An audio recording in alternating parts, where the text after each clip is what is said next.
This is the story of the creepy family, Deanda. Story goes like this.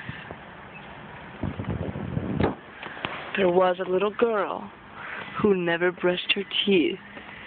Her teeth got very ugly like that.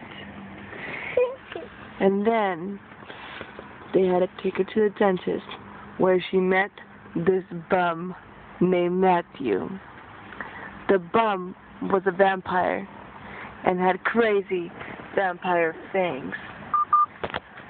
And then one day, the vampire Matthew decided to bite poor little Mariah.